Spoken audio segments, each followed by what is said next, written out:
Eh bien bonjour à tous messieurs dames, bienvenue sur cette nouvelle vidéo, j'espère que vous allez bien, c'est Fukio. Aujourd'hui on se retrouve pour l'actualité des marchés financiers, nous sommes le 16 janvier 2023, exactement 22h54, tous les marchés ont clôturé, bien évidemment c'était un petit piège, hein. Les marchés américains n'ont pas tourné aujourd'hui, et oui c'était le jour de Martin Luther King, marché américain fermé, du coup on n'a que le CAC 40, enfin les indices européens qui ont bougé, pardon pour le micro.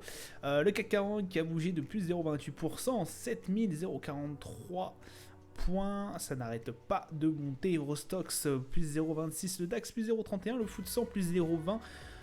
Et le Nikkei 225 à moins 1,14. Les chiffres clés, alors on a le pétrole Brent qui est à 84 dollars 17, qu'il a fait quand même une belle chute, hein, moins 1,47%. Le 11 d'or à 1919 qui vient tout juste de se bouger.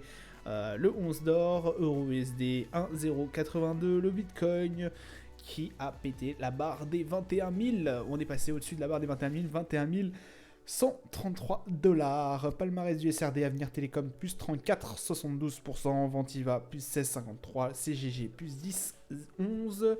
Aux plus fortes baisses, Aquel moins 3,33%, LSI moins 3,85 et McPhy Energy moins 4,84. Aujourd'hui du coup, marché américain fermé, mais le CAC 40 poursuit sa hausse, le plus haut depuis février 2022 et le prix du gaz, comme vous voyez, au plus bas depuis septembre 2021. On a eu un prix de gaz qui a plombé, enfin qui plonge à 15%.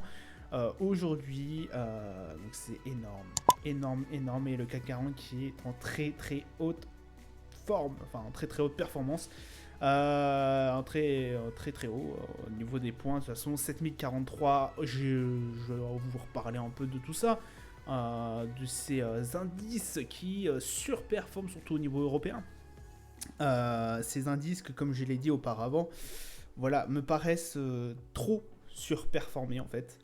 On n'a pas eu, ça fait un petit moment, ça fait 2 semaines pratiquement que ça n'arrête pas de monter depuis le début de l'année. Donc là, on voit que les investisseurs y croient dur comme le fer.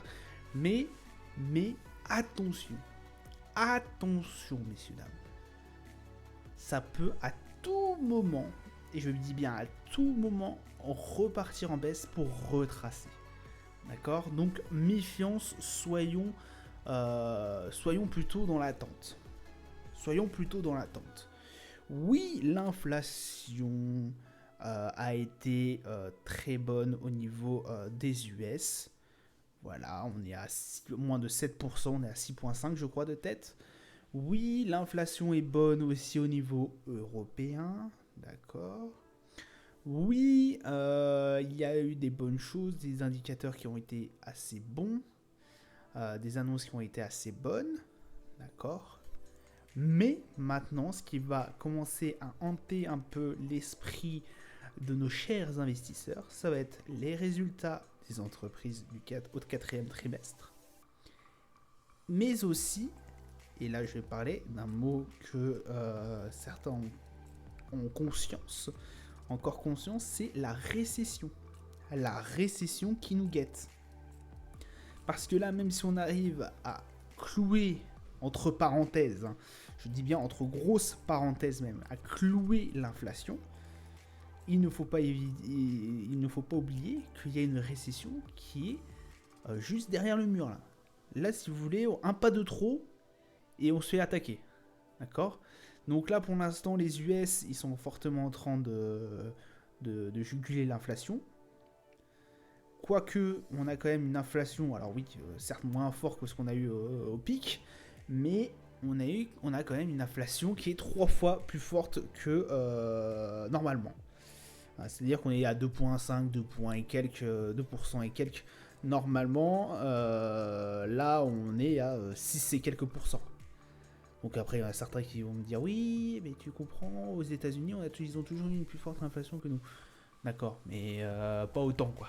Donc, oui, c'est en train de redescendre. Pour l'instant, on n'est pas non plus neutre. Hein. C'est pas non plus neutre.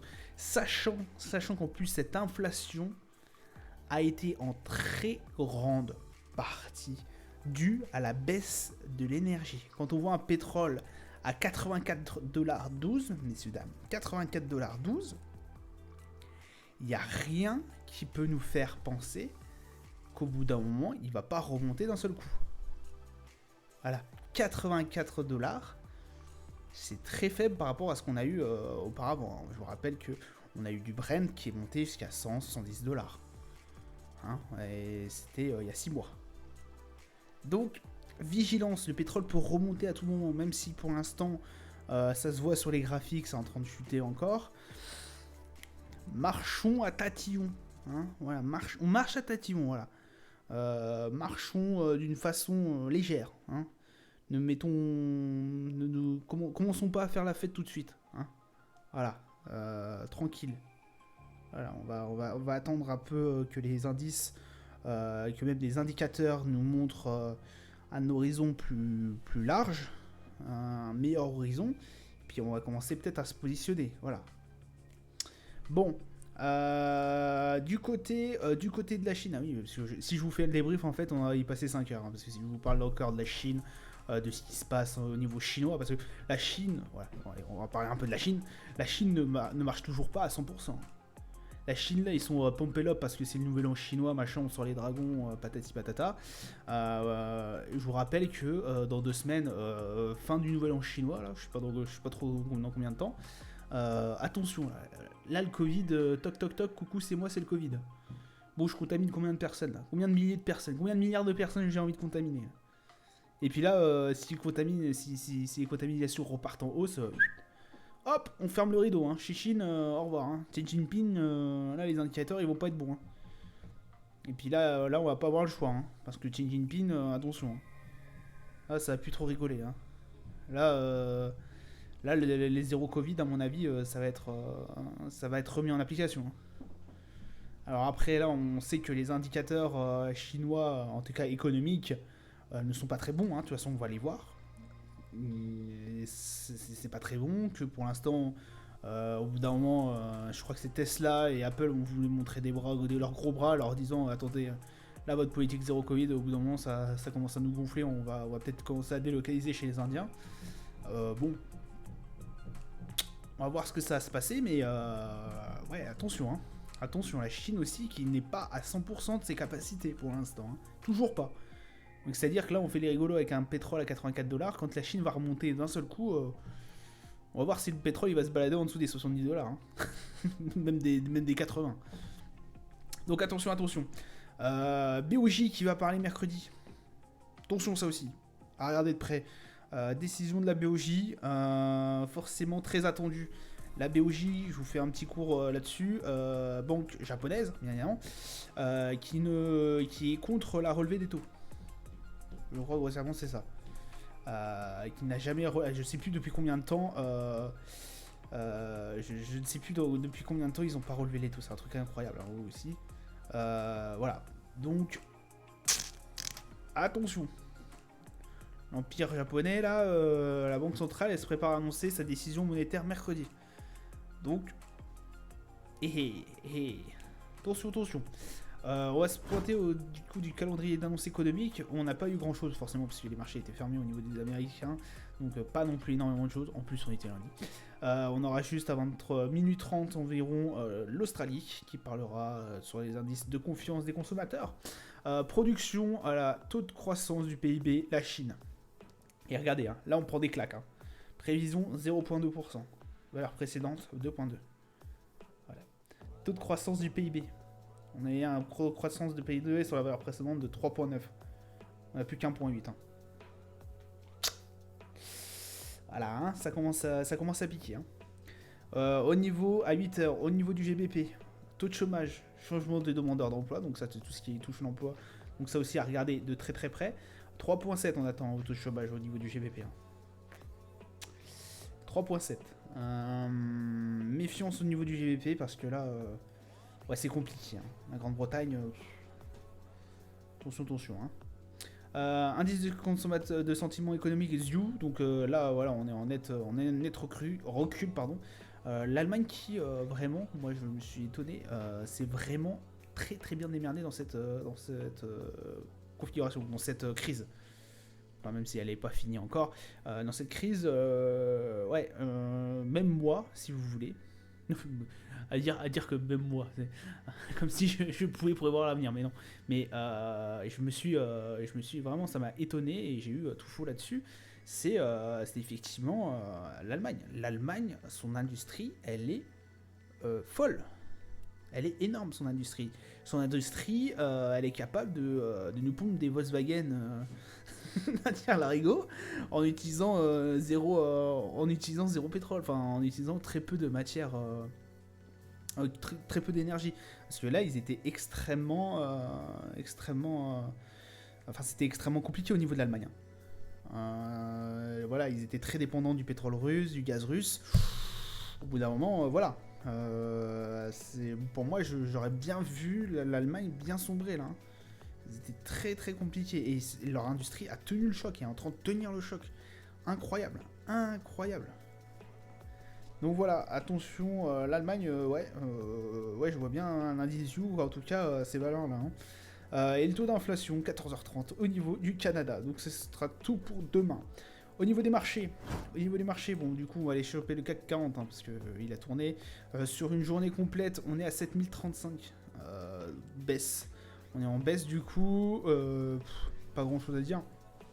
Et récit toujours bien en surachat, en zone de surachat. Le MACD bien haussier, forcément, sur une tendance bien haussière. Incroyable. Le CAC 40, ce qui fait sur ces 2 semaines, même sur ces 3 semaines à peu près, hausse consécutive. Voilà, on ne s'arrête plus, hein. Bientôt, on va arriver à les 8000. Voilà, le mois prochain, si ça continue comme ça, on est à 8000, hein. Mais je pense pas quand même. Au bout d'un moment, on va falloir tracer, hein, les cocos, hein. Faut pas espérer une hausse comme ça d'un seul coup. Mais regardez, c'est incroyable le run qu'il y a eu. C'est fou, c'est totalement fou en fait. C'est totalement fou. Voilà, donc le CAC 40 très très positif. Attention au retracement, comme je vous le dis. Et à voir par la suite. Bon, le Nasdaq, ça sert à rien parce que de toute façon, ça n'a pas coté. Le Brent qui a fait une belle baisse. Brent qui a fait une belle baisse, notamment à cause des indices européens qui étaient que en cotation E. 83,91 $. Voilà, on est toujours au-dessus des 83,04 $, tout pile. 83 $ et même. On est entre les 83 et 90, donc range assez haute. Après, voilà, est-ce qu'on va confirmer cette hausse? Est-ce qu'on va repartir aux alentours des 80 $? Ça, c'est à voir. C'est les prochaines cotations nous le diront, mais on a RSI assez neutre et un MACD qui reste quand même assez baissier, hein. On le voit bien sur notre graphique long terme. Ça descend bien quand même, hein. En daily, ouais, ça plonge, hein, au niveau du Brent. Méfiance au niveau du Brent, mine de rien, puisque là on a calé aux alentours des 75 et quelques dollars. On n'est pas prêt de redescendre, je pense, en dessous des. Enfin, on n'est pas prêt de redescendre en dessous des 75, je l'espère, au bout d'un moment quand même. Quoique pour moi, pour nous utilisateurs, ça pourrait être bien. Ça nous coûterait moins cher la pompe, quoique. Voilà. Donc, ouais, 83,91 $, pas grand chose à dire de plus, si ce n'est faire attention sur le côté haussier, hein, au niveau du Brent. Pareil, là on est pratiquement sur les plus hauts, hein. 11 d'or, bon là, voilà, ça n'arrête pas de monter. Même si on a fait une petite baisse ici, 1915, ça reste très très bon. Au niveau du 11 d'or, voilà, on est RSI en zone de surachat. Et au niveau du MACD, très très haussier depuis au moins début novembre. Donc incroyable quand même. Le DAX. Les DAX 15 111, c'est pareil que le CAC 40, lui ça a énormément pris depuis moins longtemps, 27 septembre à peu près, depuis fin septembre, ça n'a pas arrêté de runner. Donc ouais, assez fulgurant aussi la hausse de l'indice. On a rangé pendant un moment entre les 14 500 et les 14 000, donc voilà, c'était le moment de l'inflation où elle n'avait pas été très bonne, ou je sais plus trop qu'est-ce qui s'était passé là.